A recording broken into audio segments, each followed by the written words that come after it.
کہ غزوہ ہند کب ہوگا اور اس میں جا کر ہم لوگ کیسے شرکت کریں۔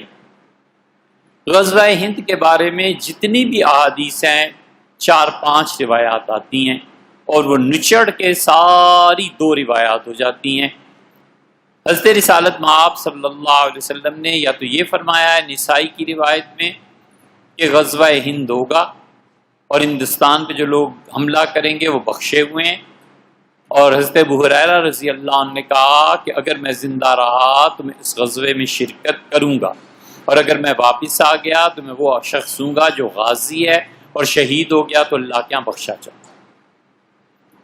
اور انہوں نے اس حدیث کو کسی کو سنایا بھی اور انہوں نے دعا بھی مانگی۔ بعض روایات میں آتا ہے کہ وہ آئے اور رسول اللہ صلی اللہ علیہ وسلم کیا کہ اللہ کے رسول میں نے ہندوستان پہ حملہ کرنے کے لیے یہ خوشی کا اظہار کیا، تو رسول اللہ صلی اللہ علیہ وسلم مسکرائے یا نبی کریم صلی اللہ علیہ وسلم ہنسے۔ ایک تو روایت یہ ہے جس کو بہت زیادہ یہ لوگ نقل کرتے ہیں۔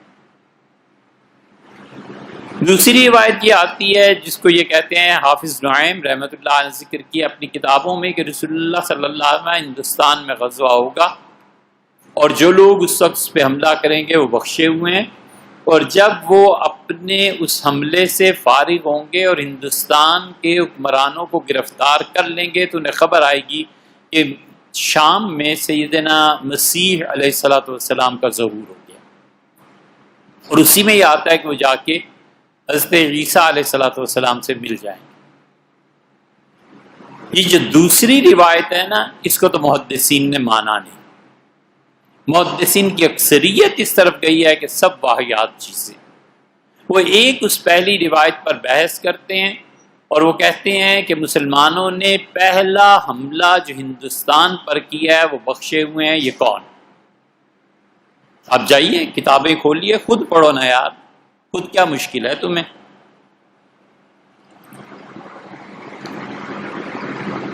ریسرچ کریں۔ جتنے بھی حدیث کی تشریح میں گئے، حافظ ابن کثیر رحمۃ اللہ علیہ جیسا جامع آدمی کبھی کبھی پیدا ہوتا ہے، وہ یک وقت تفسیر لکھی، حدیث پہ محنت کی، تاریخ پہ محنت کی، فقہ پہ محنت کی، شافعی فقیہ تھے، فتویٰ دیتے تھے، یہ سارے علوم اللہ نے جمع فرما دیے تھے۔ البدایہ والنہایہ کی عبارت آپ کے سامنے رکھ دیتے ہیں، انہوں نے عنوان یہ باندھا ہے اس پہ ہندوستان کے غزوات کے متعلق، اور وہ کہتے ہیں قد غزا المسلمون الہند، مسلمانوں نے ہندوستان پہ حملہ کیا تھا سنۃ 44 فی امارت معاویہ بن ابی سفیان رضی اللہ تعالی عنہ، سیدنا معاویہ رضی اللہ عنہ کے دور حکومت میں ہندوستان پر حملہ کیا گیا تھا 44 ہجری میں۔ 12 ہجری میں سیدنا عمر رضی اللہ عنہ کی شہادت ہوئی ہے، 24 ہجری میں سیدنا عثمان رضی اللہ عنہ کی شہادت ہوئی ہے، 6 سال سیدنا علی اور حسن رضی اللہ عنہ کی خلافت رہی ہے، تقریباً 30 سال یہ پورے ہو گئے، اور سیدنا معاویہ رضی اللہ عنہ کی خلافت چلی ہے کوئی 20 سال، تو 30 اور 14 44 ہو گئے۔ اس سے معاویہ رضی اللہ عنہ کا دور تھا، ہندوستان پہ حملہ ہوا تھا، وہ کہتے ہیں فجرت ہونا کا امور، وہاں پر بہت چیزیں پیش آئی ہیں، فذکرناہا مبسوطہ، میں نے اسے بڑی تفصیل سے تاریخ میں ذکر کیا ہے، وقد غزاہا، اور ہندوستان میں حملے کے لیے ملک الکبیر، بہت بڑے بادشاہ، السعید، جو بہت نیک بخت تھے، بہت نیک آدمی تھے، محمود بن سبکتگین، سلطان محمود غزنوی جو سبکتگین کے بیٹے تھے، صاحب بلاد غزنہ، غزنہ جن کا دارالحکومت تھا غزنی، وما والاہا، اور غزنی کے گرد و پیش کے علاقے بھی انہی کے تھے، فی حدود 400 400 ہجری کے قریب انہوں نے ہندوستان پہ حملہ کیا تھا، اور وہاں پر انہوں نے بہت سے کام کیے، وہ امور مشکورہ، اور انہوں نے کئی ایسے کام کیے جن پہ ان کی تعریف کرنی چاہیے، وکسر صنم الاعظم، اور انہوں نے بہت بڑے بت کو توڑ دیا تھا، المسمى بسومنات، سومنات کا بت جسے کہتے ہیں، اور انہوں نے وہاں سے تلواریں لی، سیوف، ورجع الی بلادہ، اور وہ واپس پلٹے ہیں اپنے وطن غزنی کو، سالمن غانمن، بڑی سلامتی کے ساتھ یہ لشکر واپس آیا ہے، اور غنیمت کا مال انہوں نے لیا ہے. اور اس وقت حالانکہ جنگ کر رہے تھے بنو امیہ بھی، لیکن وہ سندھ اور چین وغیرہ کے علاقوں میں تھے. یہ صحرا جو پہلی جنگ کا ہے کہ یہ لوگ کہاں گئے، کون سا حملہ کس نے کیا تھا، انہوں نے یہ فیصلہ کیا کہ سلطان محمود غزنوی کا یہ پہلا حملہ تھا جو ہندوستان پہ ہوا، یہ لوگ بخشے ہوئے ہیں، یہ بشارت ان کے حق میں جاتی ہے. اور بس دوسرے مورخین جنہوں نے ہندوستان پہ حملے کا ذکر کیا وہ کہتے ہیں وہ حملہ ہے جو محمد بن قاسم نے سب سے پہلے کیا. وہ کہتے ہیں وہ آئیں محمد بن قاسم سے پہلے کچھ اکا دکا مار کے ہوئے ہیں، مگر باقاعدہ اسلامی حکومت کا کسی فوج کو بھیجنا اور ہندوستان پہ حملہ یہ اس زمانے میں ہوا. ان دونوں میں سے کوئی بھی مان لیا جائے کوئی فرق نہیں پڑتا. اسی لیے یہ جو آخری زمانے کا قصہ ہے کہ اس میں پھر سے کبھی ہندوستان پہ حملہ ہوگا، اول تو حافظ نعیم رحمۃ اللہ نے یہ روایت نقل کی ہے، فقہاء محدثین اسے ہی نہیں مانتے، اور بالفرض مان بھی لی جائے، بالفرض مان بھی لی جائے. تو جب یہ حدیث تحریر کرتے ہیں تو نسائی کے شراح، حدیث کے شارحین، وہ ایک لفظ بولتے ہیں کہ مدعی تد. مدعی تد کا مطلب کیا ہے؟ جیسے B B C, British broadcasting corporation, جیسے MBBS، اس طرح کا ایک مخفف بنا لیتے ہیں تاکہ پورا لفظ بولنے کی بجائے وہ یاد رہے. JT، جہانگیر ترین، JK وغیرہ وغیرہ، اس طرح نام بھی امریکنز بہت بولتے ہیں ایسے. اسی طرح مسلمان جو تھے اتنی لمبی بات کرنے کے بجائے کہتے تھے صرف ایک لفظ بولتے تھے کہ مدعی تک. مطلب یہ تھا کہ اگر ہندوستان پہ کبھی ایسا حملہ ہوگا بھی اور وہاں کے بادشاہوں کو، راجواڑوں کو گرفتار کر کے تم لاؤ گے بھی، تو مدعی تد کا زمانہ ہے. مدعی تد کا مطلب یہ کہ میم سے مراد مہدی، حضرت مہدی آئیں گے، اور حضرت مہدی کا آنا میم. یہ تمام احادیث سے پتہ چلتا ہے کہ حضرت مہدی جب تشریف لائیں گے تو اس وقت قیامت کی بڑی علامات تقریباً شروع ہوں. ابھی تک قیامت کی بڑی علامات شروع نہیں، ہماری صدی میں بھی قیامت کی بڑی علامات شروع نہیں. بہت لوگوں نے تمنا کا اظہار کیا ہے، بہت لوگوں نے کہا کہ اب حضرت مہدی آنے والے ہیں. آج سے 700 سال پہلے جب اسپین سے مسلمان نکالے جا رہے تھے تو اسپین کے صوفیاء خانقاہوں کے باہر جا کر کھڑے ہو گئے، شاید مہدی آ رہے ہیں، مہدی آ رہے ہیں. کدھر سے مہدی نے ابھی آ جانا ہے حضرت، ابھی بڑا دور پڑا.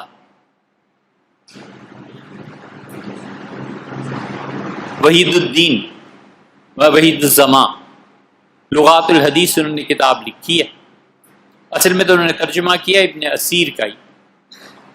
لغات الحدیث میں انہوں نے کئی جگہ اس تمنا کا اظہار فرمایا کہ حضرت مہدی آ جائیں. حضرت مہدی آئیں گے اور یہ قیامت کی بڑی علامات میں سے ہوگا. مدعی دال آ گیا تو دال کا مطلب ہے کہ میم سے مہدی، مہدی کے بعد ظہور ہوگا دجال کا. دال انہوں نے وہاں سے لیا. دجال کے ظہور کے بعد عین آ گیا تو سیدنا عیسیٰ علیہ الصلوۃ والسلام مراد ہیں کہ سیدنا مسیح علیہ الصلوۃ والسلام ظاہر ہو جائیں گے. چوتھی علامت وہ یا سے مراد یاجوج اور ماجوج. مہدی، دجال، عیسیٰ اور یاجوج اور ماجوج، یہ چاروں کام واقع ہو جائیں گے. اور تد کا مطلب ہے توئے سے طلوع آفتاب. رسول اللہ صلی اللہ علیہ وسلم نے خود فرمایا کہ قیامت کے قرب میں یہ ہوگا کہ سورج مغرب سے طلوع ہوگا. اور دال سے مراد دابۃ الارض. قرآن میں آیا اس طرح بارے میں اللہ نے فرمایا قیامت کے قرب میں زمین سے ایک جانور ظاہر ہوگا لوگوں، اور وہ اللہ نے خود کہا یکلمہم، وہ لوگوں سے باتیں کرے گا. وہ جانور عجیب و غریب چیز ہوگی، حتیٰ کہ صحابہ کرام رضی اللہ عنہم بتاتے تھے کہ رسول اللہ صلی اللہ علیہ وسلم نے اس جنگل میں اس جگہ کے متعلق فرمایا تھا کہ یہاں سے وہ جانور نکلے گا، زمین پھٹ جائے گی. وہ کہتے تھے یہ علامتیں ظاہر ہوں گی اس وقت جا کر ہندوستان کے، اگر اس حدیث کو مان لیا جائے، پھر کہتے ہیں کہ اگر مان لیا جائے کہ سب کچھ سچ ہے، ان میں سے ایک علامت بھی ظاہر ہوئی ہے جو تم غزوہ ہند کے پیچھے پڑے ہوئے، اور غزوہ ہند ہی رہ گیا اور کچھ نہیں رہ گیا پڑھنے کو. جھوٹ بکتے ہیں حضرت رسالت مآب صلی اللہ علیہ وسلم پہ. ہمیں حضور صلی اللہ علیہ وسلم کی نبوت پہ 100% یقین ہے. ہمیں غیرت آتی ہے حضور صلی اللہ علیہ وسلم پہ، کیوں یار ان کے ذمہ جھوٹ لگاتے ہو؟ میں سیاسی اغراض و مقاصد، ہندوستان کے خلاف اب 10 باتیں کریں، دشمن جانے، حملے کریں، جو آپ کا جی چاہے کریں، اس مذہب میں دخل نہ دیں یار. اس دین کو خدا کا واسطہ ہے اس جھوٹ کا مرتکب نہ کریں. یہ دین، اس کی حفاظت کسی کی تو ذمہ داری ہونی ہے نا. ملک کی حفاظت نہ کریں تو غدار قرار پائیں، اور دین کی حفاظت نہ کریں اس کے باوجود علامہ اور مولوی اور جنتی اور خاتمہ بالخیر. کیوں بھائی؟ اسے مت کرو ایسی بات جو رسول اللہ صلی اللہ علیہ وسلم نے نہیں کہی. اسے کوئی غزوہ ہند نہیں ہونا. اور اگر فرض کر لو ایک لمحے کے لیے ہونا بھی ہے تو وہ وقت آئے گا جب حضرت مہدی کا ظہور ہو جائے گا، اور اس سے پہلے کی حدیثیں یاد نہیں ہیں؟ حضور اقدس صلی اللہ علیہ وسلم نے فرمایا کہ ادھر سے ایک قوم آئے گی جن کا کوئی مذہب نہیں ہوگا، اور حضرت رسالت مآب صلی اللہ علیہ وسلم نے فرمایا کہ وہ مذہب جو ہوگا کوئی نہیں، اور ان کے چپٹے چہرے اور چھوٹی چھوٹی آنکھوں والے، اور وہ جب اٹھیں گے تو پہلا مقام اس کا بصرہ ہوگا. اچھا ایک حدیث کی بات اور سنا دیں. صحابہ رضی اللہ عنہ کہتے ہیں کہ حضور صلی اللہ علیہ وسلم نے جب فرمایا نا ہندوستان پہ جہاد ہوگا، تو ہم نے اس سے مراد لیا کہ اس سے بصرہ مراد ہے، کیونکہ ہمارے ہاں صحابہ رضی اللہ عنہ کہتے ہیں ہمارے ہاں ہندوستان سے مراد ہندوستان کی طرف یعنی بصرہ مراد دی جاتی تھی. جیسے کوئی کہتا ہے کہ کہاں کھڑے ہو، وہ کہتا ہے فیض آباد، کہتا ہے کہاں، صدر کی طرف کہ اپارا کی طرف، وہ کہتا ہے 0 پوائنٹ کی طرف. صحابہ رضی اللہ عنہ کا ہندوستان سے مراد ہماری بصرہ ہوتی تھی. اس لیے محدثین کہتے ہیں کہ ہندوستان پہ جو پہلا حملہ کرے گا اس سے ہندوستانی مراد ہی نہیں، اس سے مراد تو ایران کی جنگیں ہیں. ایران پہ جب پہلا حملہ ہوگا، اور وہ حضرت سعد رضی اللہ عنہ نے کیا تھا. تو اس لیے یہ جو چیزیں ہیں بصرہ کا اسی لیے ذکر فرمایا پہلا پڑاؤ ان کا بصرہ ہوگا. اور حضور صلی اللہ علیہ وسلم نے فرمایا اس وقت استنبول میں عیسائیوں کے ساتھ جنگ ہو رہی ہوگی. یہ سارے واقعات جو ہیں ابھی کئی 100 سال پڑے ہیں. خام خواہ ان حدیثوں کو اپنے اوپر منطبق کرنا سیاسی مقاصد نہ کرو یار. حضور صلی اللہ علیہ وسلم نے جو نہیں فرمایا نا، یہ نہ کرو. مہربانی کر کے حدیث پہ جھوٹ نہ بولو، بس اتنی بات.